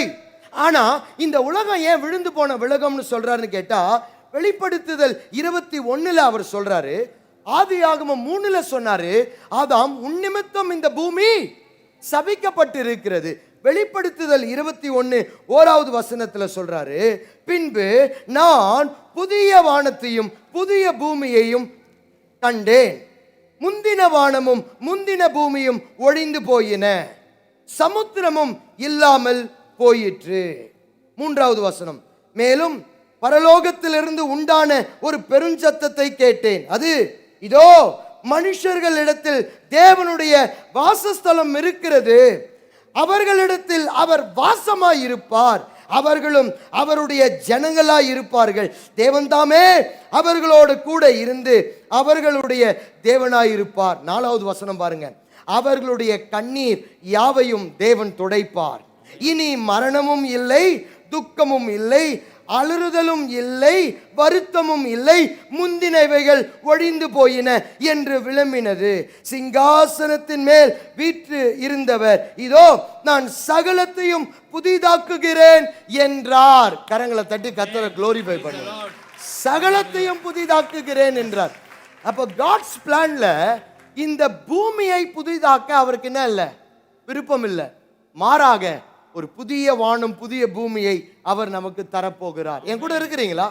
அப்போ ஒவ்வொரு முறையும் நீங்க உலக சிஸ்டத்துல மாட்டும் பொழுது, அங்க போட்டிகள் வரும் பொழுது, வேலையில அந்த இடத்துல உண்மையற்ற தன்மைகள் வரும் பொழுது, உலகத்துல நீதிக்காக நீங்க போராடும் பொழுது, இல்ல உபத்திரவத்துல நீங்க அகப்படும் பொழுது, என் பக்கம் கரெக்டா தானே இருந்தது, ஆனா ஏன் எனக்கு நியாயம் கிடைக்கல என்ற எண்ணம் வரும் பொழுது, அதை நீங்க டெவில்ஸ் பாக்ஸ்ல போட வேணாம். ஆண்டவர்கிட்ட போய் கோபித்து கொள்ள வேணாம். நீங்க ஒன்னு சொல்ல கத்துக்கணும். இந்த உலகத்துல நான் இருக்கிறதுனால இந்த உலகம் விழுந்து போன உலகம். ஒரு மனுஷன் பாவம் செய்ததுனால அந்த பாவத்தின் விளைவாக மரணம், சிஸ்டத்துல கோளாறு இந்த உலகம் முழுவதும் ஏற்பாடு செய்யப்பட்டிருக்கிறது. அதனால நான் அதை ஏற்றுக்கொண்டு அப்பா என்று சொல்லி அந்த உலக பாக்ஸில் அதை போட்டுட்டு அந்த நிகழ்வை அவருடைய கிருபையை மாற்றம் பெற்றுக்கொண்டு என் விசுவாசத்தை தொடர போகிறேன். ஒரு பெரிய ஆமேன்னு சொல்லுங்களேன். சரி, எத்தனை பேர் கடைசி பாக்ஸுக்காக ரெடி ஆயிட்டீங்க? இந்த கடைசி பாக்ஸ் இருந்து உலகத்திலிருந்து கூட நீங்க தப்பிச்சிடலாம். ஏன்னா நீங்க எண்ணத்துல போனா உலகத்திலிருந்து தப்பிச்சிருவீங்க. ராக்கெட்ல போனா நிலாக்கு போயிடலாம். ஒருவேளை இயேசு கிறிஸ்து வருவதுக்கு முன்னாடி ஒரு கூட்டம் போய் நிலால என்னென்ன பண்ணுவாங்களோ எனக்கு தெரியல. ஆனா நீங்க இந்த உலகத்துல இருந்து கூட தப்பிச்சிடலாம். இந்த ஒண்ணுத்துல இருந்து மாத்திரம் நீங்க தப்பவே முடியாது. அது என்ன தெரியுமா? மாம்சமும் ரத்தமுமான நீங்க குடியிருக்கிற இந்த உடம்பு. நீங்களாம் யார் தெரியுமா? என்னதான் நீங்க ஆவிக்குரிய பிள்ளைகளா இருந்தாலும், என்னதான் உங்களுக்கு சத்ருவின் போராட்டம் இருந்தாலும், இந்த உலகத்தை கூட நீங்க நான் சமாளிச்சு வாழ்ந்து இருக்க போகிறேன். ஏன்னா இந்த உலகத்தின் சிஸ்டம் இப்படிதான். இதை மாற்றுவதற்காக இயேசு வரல, என்னை அவரை போல மாற்றுவதற்காக தான், என்னை பூரணப்படுத்துவதற்காக தான் இயேசு வந்தாரு. நீங்க எப்படி இருந்தாலும் நீங்க எதுல தங்கி இருக்கிறீங்க சொல்லுங்களேன்? இந்த உடம்புல தங்கி இருக்கிறீங்க. இந்த உடம்பு எப்படி தெரியுமா? அதை நீங்க ஏற்றுக்கொள்ளணும். அதை நீங்க ஏற்றுக்கொள்ளனா ஒரு தடவையும் ஒரு பலவீனம் வரும்போது நீங்க பின்வாங்கிடுவீங்க. ஒவ்வொரு முறையும் ஒரு டெம்டேஷன், ஒரு பாவ சோதனையில நீங்க பலவீனத்தில் விழும் பொழுது நீங்க நினைப்பீங்க, நான் டீப்பர் டெலிவரன்ஸுக்கு போனேன், எல்லாம் உடஞ்சிருச்சுன்னு நினைச்சேன், எல்லாம் இப்படி ஆயிடுச்சுன்னு நினைச்சேன். ஆனா அந்த பழைய பாவத்தில் நான் திரும்பவும் தெரியாம விழுந்துட்டேன். நான் எனக்கு முடியல, எனக்கு பிடிக்கல, என்னால இயேசுவுக்காக வாழ முடியல என்ற விரக்திக்குள்ள போயிட்டு குற்ற மனசாட்சியிலேயே உங்க ஆவிக்குரிய வாழ்க்கை இருக்கும். அப்படி வாழ்ந்தீங்கன்னு வைங்க, உங்க வாழ்க்கைக்கு இந்த உலகத்துல வெற்றி கிடையாது. நிறைய பேர் சொல்றாங்க, உலகத்தில் இருக்கிறவங்க எல்லாத்துலேயும் ரொம்ப சீக்கிரமா வெற்றி பெறாங்களாம். ஆனா ஆண்டவருடைய பிள்ளைகளுக்கு அதை விட சீக்கிரமான வெற்றியை தேவன் வைத்திருக்கிறார். ஆனா என்ன நடக்குதுன்னு கேட்டா, நிறைய இடத்துல உலகளாவிய அளவுல இயேசுவின் பிள்ளைகள் ரொம்ப பின்தங்கி இருக்கிறீங்க. இதற்கு காரணம் இயேசு இல்லை. இதற்கு என்ன காரணம்னு கேட்டா, ஆண்டவருடைய பிள்ளைகள் அதிகமான நேரம் எதுல வாழ்றாங்கன்னா, குற்ற மனசாட்சியில் வாழ்ந்து கொண்டிருக்கிறாங்களாம். நான் இயேசுப்பாவை நோக்கடிச்சிட்டேன், பிதாவாகிய தேவனை நான் வேதனைப்படுத்திட்டேன், பரிசுத்த ஆவியானவரை நான் துக்கப்படுத்திட்டேன், என்னால் அதை ஜெயிக்க முடியல, இன்றைக்கு காலையில் நான் ஜெபிக்க முடியல, அதனால இன்னைக்கு என் நாள் என்னவா இருக்காது, நல்லா இருக்காது.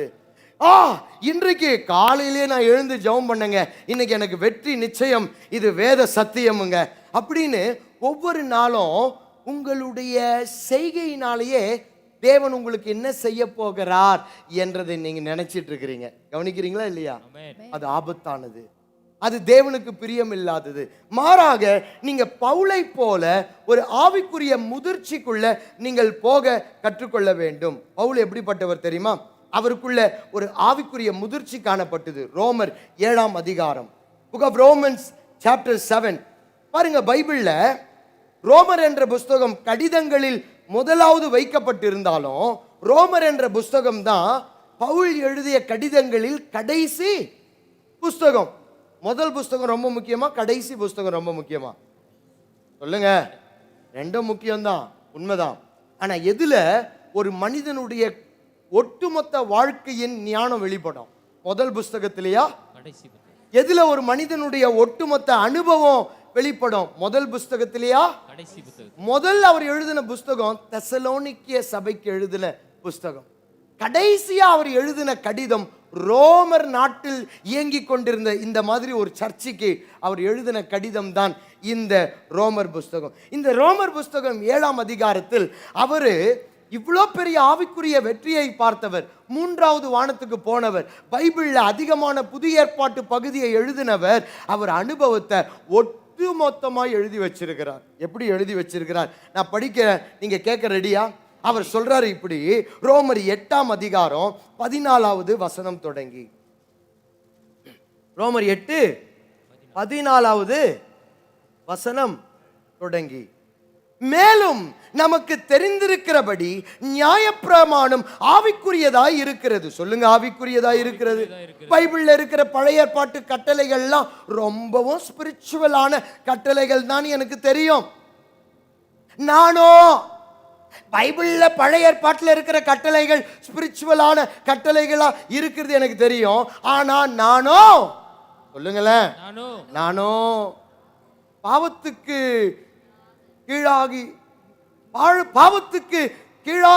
இருக்கப்பட்டு மாம்சத்துக்குரியவனாய் நான் இருக்கிறேன். எப்படி எனில் நான் செய்கிறது எனக்கே சம்மதி இல்லை. கேரளா போன மாதிரி ஒரு ஃபீல் இல்லை, நமக்கு சம்மதி இல்லை. நான் செய்கிறது எனக்கே விருப்பம் இல்லை. நான் விரும்புகிறதை செய்யாமல் நான் வெறுக்கிறதையே. ஏன்னா நான் எதுல இருக்கிறேன்? சொல்லுங்க, உடம்புல. சொல்லுங்க, நான் எதுல இருக்கிறேன்? மாம்சத்துல இருக்கிறேன். 16, இப்படி நான் விரும்புகிறதை செய்கிறவனாய் இருக்கு, நான் விரும்பாததை செய்கிறவனாய் இருக்க. 17வது வசனம் போயிடுவோம். ஆதலால் நான் அல்ல, சொல்லுங்களேன், நான் அல்ல, எனக்குள் வாசமாய் இருக்கிற பாவமே அப்படி செய்கிறது. அது எப்படி எனில் என்னிடத்தில், அதாவது என் மாம்சத்தில் நன்மை வாசமாய் இருக்கிறது இல்லை என்று நான் அறிந்திருக்கிறேன். நன்மை செய்ய வேண்டும் என்று விருப்பம் என்னிடத்தில் இருக்கிறது, நன்மை செய்வதோ என்னிடத்தில் இல்லை. எனக்கு ஆசை இருக்கு, நான் நல்லது செய்யணும், நான் இப்படிதான் வாழணும், நான் பர்ஃபெக்டா இருக்கணும், நான் ஃபுல்லா தேவனை பிரியப்படுத்தணும், நான் தூய்மையா இருக்கணும்னு. ஆனா அந்த நன்மை செய்யறதுக்கு வேண்டிய அந்த அந்த பவர் என் உடம்புல இல்லை. 19, ஆதலால் நான் விரும்புகிற நன்மையை செய்யாமல் நான் விரும்பாத தீமையையே நான் செய்கிறேன். அந்தபடி நான் விரும்பாததை நான் செய்தால் நான் அல்ல, எனக்குள்ளே வாசமாயிருக்கிற பாவமே அப்படி செய்கிறது. 24க்கு போயிடும். நிர்பந்தமான மனுஷன் நான், இந்த மரண சரீரத்தில் நின்று யார் என்னை விடுதலை ஆக்குவார்? நம்முடைய கர்த்தராகிய இயேசு கிறிஸ்துவின் மூலமாய் தேவனை ஸ்தோத்தரிக்கிறேன். அவர் சொல்றார், யார் என்ன இந்த உடம்புல இருந்து விடுதலை ஆக்குவா? இந்த சரீரத்துல மாட்டிட்டு இருக்கிற என்ன யார் எப்போ வந்து விடுதலை ஆக்குவா? நான் பரிசுத்தமா, நான் நல்லது, நான் தேவனுக்கு பிரியமானது, அவருக்கு பிடிச்சதுதான் செய்ய என் உள்ளம் ஏங்குது. ஆனா என் உடம்பு அதுக்கு. அப்ப என்ன பண்ணணும்? அந்த உண்மையை ஏற்றுக்கொண்டு, அதுல ஒரு பேலன்ஸ் ஏற்றுக்கொண்டு, ஆண்டவருடைய அன்பை ஏற்றுக்கொண்டு, இந்த சரீரத்தில் நான் இருக்கிறேன்ப்பா, அதனால எப்படியாவது உங்க சமூகத்துக்கு வந்து புதிய சரீரத்தை என் ஆத்துமாக்கு நீர் கொடுக்கிற வரைக்கும், ஆமென், இதுக்குள்ள பாவம் ஒட்டிட்டு இருக்கு என்ற எண்ணத்தோடு நான் எப்பெல்லாம் விழுகிறேனோ, எப்பெல்லாம் நான் பலவீனப்படுகிறேனோ, எப்பெல்லாம் என்னால நான் நினைச்சதை உங்களுக்காக செய்ய முடியாதபடி தவிக்கிறேனோ, உங்க கிருபை எனக்கு வேணும்பா என பைபிள் சொல்லுகிறது. நீதிமான் 7 தரம் விழுந்தாலும் அவன் எழுந்திருப்பான். கையை தட்டி கர்த்தரை பிரைஸ் பண்ணி அவன் எழுந்திருப்பான், அவன் எழுந்திருப்பான். நல்லா அவரை பிரைஸ் பண்ணுங்க, பிரைஸ் பண்ணுங்க. முடிச்சிட்டோமா? ஒரு போனஸ் வச்சிருக்கிறேனே, எனக்கு அந்த போனஸ் கொடுங்க, போனஸ் பாக்ஸ் கொடுங்க. நான் நினைச்சேன் இந்த 4 பாக்ஸ் போதும். ஆனா இந்த 4 பாக்ஸ்ல போட முடியாத ஒரு காரியம் இருக்கு. அது என்ன தெரியுமா? இது பார்த்தா எப்படி இருக்கு? சொல்லுங்களேன். சொல்லுங்களேன். சொல்றாங்க ஜிகி ஜிகி ஜிகின்னு. இந்த பாக்ஸ் வேணுமா? இந்த பாக்ஸ் யாருக்கு வேணும்? இந்த பாக்ஸ் தான் ரொம்ப ஆபத்தானது. இதுக்கு பேர் நான் வச்சிருக்கிறது தி பாக்ஸ் ஆஃப் டிஸ்ட்ராக்ஷன். உன் கவன சிதறலை ஏற்படுத்தக்கூடிய பாக்ஸ். இதை பத்தி ஆண்டவர் நிறைய பைபிள்ல அவருடைய பிள்ளைகளோடு பேசி இருக்கிறார். சங்கீதத்துல ஆண்டவர் இப்படி அந்த சங்கீதக்காரன் எழுதுகிறான், நீங்க கவனிங்க. 86:11 கர்த்தாவே உமது வழியை எனக்கு போதியும், நான் உமது சத்தியத்திலே நடப்பேன். இதை கவனிங்க. நான் உமது நாமத்திற்கு பயந்திருக்கும்படி என் இருதயத்தை ஒருமுகப்படுத்தும். ஆண்டவரே எனக்கு ஒரு ஃபோக்கஸை ஏற்படுத்துங்க. அப்போஸ்தலனாகிய பவுல் இப்படி சொல்லுகிறாரு, பின்னானவையை நான் மறக்கிறேன், முன்னானவையை நாடுகிறேன், எனக்காக பரம அழைப்பின் பந்தய பொருளை நோக்கி நான் ஓடுகிறேன் என்று அப்போஸ்தலனாகிய பவுல் சொல்லுகிறார். ஏன் தெரியுமா? இந்த லைஃப்ல உங்களை டிஸ்ட்ராக்ட் பண்ணக்கூடிய நிறைய காரியம் இருக்கு உங்க அழைப்புல இருந்து. இது ஒரு ஆப்பர்ச்சுனிட்டி மாதிரி, இது ஒரு அட்ராக்டிவான ஒரு வாய்ப்பு மாதிரி. அது உங்க பார்வைக்கு வந்த உடனே நீங்க என்ன பண்ணிடுறீங்க? அந்த வாய்ப்பை தெரியாம டிஸ்ட்ராக்ஷன் பாக்ஸ்ல போடாம, பாஸ்டர் பாஸ்டர் நான் சாட்சி சொல்லலான்னு இருக்கிறேன், தேவன் எனக்கு இவ்வளோ பெரிய அற்புதத்தை செய்தார், எங்க ஆபீஸ்ல இப்படிப்பட்ட ஒரு வாய்ப்பு எனக்கு கிடைச்சது, இது நடந்தது. ஆனா பாஸ்டர், என்னப்பா ஆனா? ஆனா பாஸ்டர் என்னது ஆனா? அடுத்த வாரத்துல இருந்து நான் சண்டே சர்ச்சுக்கு வர முடியாது. ஏன்பா? நீங்க ஜெபம் பண்ணீங்கல்ல, நீ வாலாவாமல் தலையாவன்னு என்ன ஆபீஸ்ல மேனேஜர் ஆக்கிட்டாங்க,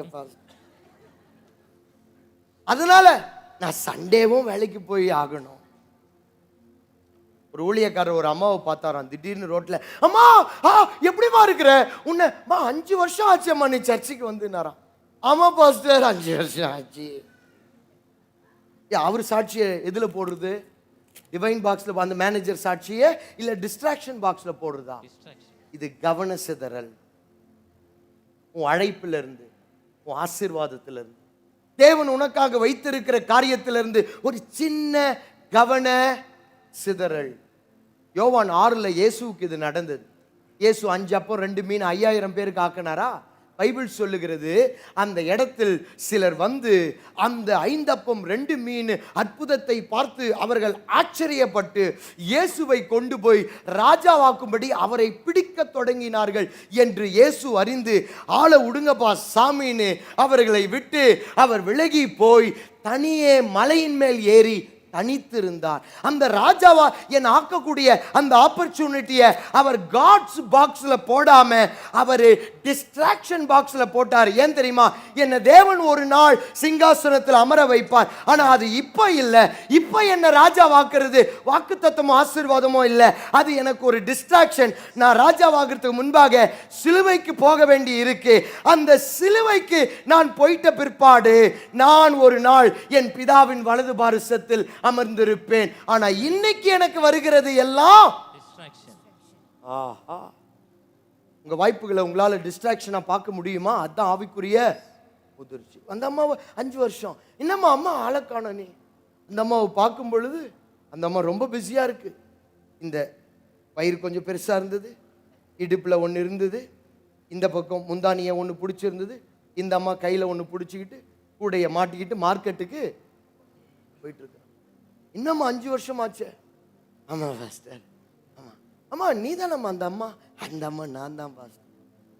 கல்யாணம் ஆகி இத்தனை வருஷமா குழந்தை இல்லைன்னு சொன்னியே, அந்த அம்மா நீ தானம்மா? ஆமாங்க பாஸ்டர். சாட்சி கூட சொன்னியேம்மா, ஏதோ வாயும் வயிறுமாய் இருக்கிறாய் என்று. ஆமா பாஸ்டர், அதை வாயை திறந்து சொன்னது நான் தான். என்னம்மா எங்கம்மா போனேன்? இல்ல பாஸ்டர், அந்த அந்த வாக்குத்தத்தம் நீங்க கொடுத்தீங்க பாருங்க, நீங்க தான் காரணம். நீங்க கொடுத்தீங்க பாருங்க அந்த அந்த வருஷத்துடைய வாக்குத்தத்தம், அதுல வந்தது தான் பாஸ்டர் கூடையில் இருக்கிறது. அதுக்கு அடுத்த வருஷம் வந்தது தான் இந்த பை பக்கத்தில் இருக்கிறது. பாஸ்டர் இப்போ இருக்கிறது போன வருஷம் உண்டானது. ஆக மொத்தம் நான் சர்ச்சுக்கு வந்து இதெல்லாம் நான் என்ன பண்ண வேண்டி இருக்கு? குழந்தைகள் நன்மையான ஈவு தான். ஆனா அந்த நன்மையான ஈவு உன்னை கர்த்தருக்குள்ள பூரணப்படுத்தாம உன்னை அவரை விட்டு விலக்கும்படியான ஒரு காரியத்தை நீயே ஏற்றுக்கொள்ளுகிறபடியினால் உன்னுடைய பேரண்ட்ஹுட்ல நீ பூரணப்படலை. நன்மையான gift மாத்திரம் தேவன்கிட்ட இருந்து வருகிறது இல்லை, நன்மை மாத்திரம் இருந்தால் அதை டிஸ்ட்ராக்ஷன் பாக்ஸில் போட்டுருணும்.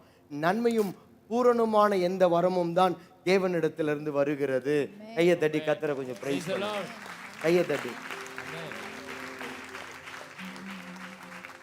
நான் உங்களுக்காக ஜெபிக்க போறேன். என்ன தெரியுமா, உங்களுக்கு ஒரு ஆவிக்குரிய முதிர்ச்சி வேணும். நன்மை நடக்கும் போது தேவனை பிரைஸ் பண்ண நீங்க ஆலயத்தில் இருக்கணும். பிசாசு கிட்ட இருந்து ஒரு காரியம் வருகிறத கண்டறிஞ்சு இந்த பாக்ஸை தொடர்ச்சியா உங்க வாழ்க்கையிலிருந்து காலி பண்ணி காலி பண்ணி காலி பண்ணி அதுல இருக்கிற எல்லாத்தையும் ஜெபத்தின் மூலமா நீங்க ஜெயம் எடுத்து ஜெயம் எடுத்து ஜெயம் எடுத்து கிட்ட வந்து உங்க வாழ்க்கையில இந்த பாக்ஸை காலியா வெறும் டப்பாவா தான் அவன் உங்க வீட்டுல இருக்கணுமே ஒழிய அந்த டப்பாக்குள்ள இருக்கிற ஒன்னும் உங்க வாழ்க்கையில இருக்கக்கூடாது. இந்த உலகத்துல அனுசரிச்சு போக கற்றுக்கொள்ளணும். எல்லா பிரச்சனையும் நீங்க தேவனை உள்ள இழுக்க கூடாது. அதே நேரத்தில் இங்க இருக்கிற வீக்னஸ்ல அவருடைய பலனை கேட்டு விழுந்தா மறுபடியும் எழுந்து மகிழ்ச்சியோட அவர் உங்க அப்பாவா இருக்கிறாரு, நீங்க அவர் மகன் மகள் என்ற ஸ்தானத்தை எந்த பலவீனமும் மாத்தாது என்ற தைரியத்தோடு அவருக்காக நீங்க வாழ முன் தொடர்ந்து சென்று கொண்டே இருக்கணும். கண்களை மூடிக்கொள்ளுங்க எல்லாரும். ஆண்டவரே அந்த கிருபை எனக்கு தாங்கன்னு கேளுங்க. Lord give me that grace. அந்த ஒரு கிரேஸ் எனக்கு வேணும். நான் என் லைஃப்ல நடக்கிற காரியத்தை மேனேஜ் பண்ண நிர்வகிக்க தெரியாம நான் குழம்பி கொள்ளுகிறேன். ஆண்டவரே என் குழப்பத்தை எடுத்து போடுங்க. என் குழப்பத்தை எடுத்து போட்டு எனக்கு ஒரு தெளிவை ஆண்டவரே உண்டு பண்ணுங்க. அப்பா தெளிவை உண்டு பண்ணுங்க, தெளிவை உண்டு பண்ணுங்க. இப்பொழுது ரைட் நவ எல்லா வாய்களை திறந்து ஜெபிக்க ஆரம்பிச்சிருங்க. ஓ ஆவியானவர் கிருபை தருகிறார். டெவில்ஸ் பாக்ஸ் காலி ஆயிட்டு இருக்கு. டெவில்ஸ் பாக்ஸ் காலி ஆயிட்டு இருக்கு. பிசாசின் வேலைகள் பிசாசின் கிரியைகள் அனைத்தையும் தேவன் காலி பண்ணி கொண்டு இருக்கிறார், காலி பண்ணி கொண்டு இருக்கிறார். ஆன்லைன்ல இருக்கிறவங்களுக்கு அப்படிப்பட்ட அற்புதத்தை ஆவியானவர் இப்பொழுது அவர் செய்து கொண்டு இருக்கிறார். ஆன்லைன்ல இருக்கிற உங்களை ஆசீர்வதிக்கிறோம். இந்த வார்த்தை உங்க வீட்டில் வந்து பலிப்பதாக எதிர்பார்த்து காத்திருங்க. ஒரு நன்மையான ஈவு, ஒரு பூரணமான வரத்தை உங்களுக்காக தேவன் வைத்திருக்கிறார். உங்க வாழ்க்கையில பிசாசின் கிரியைகளை தேவன் காலி பண்ண விரும்புகிறார். ஆயத்தமாய் அவைகளை பெற்றுக்கொள்ளுங்க இயேசுவின் நாமத்தில். ஆமென் ஆமென். ஆலயத்துக்குள்ள இருக்கிறவங்க அப்படியே கண்களை மூடி, அப்பா எனக்கு நீர்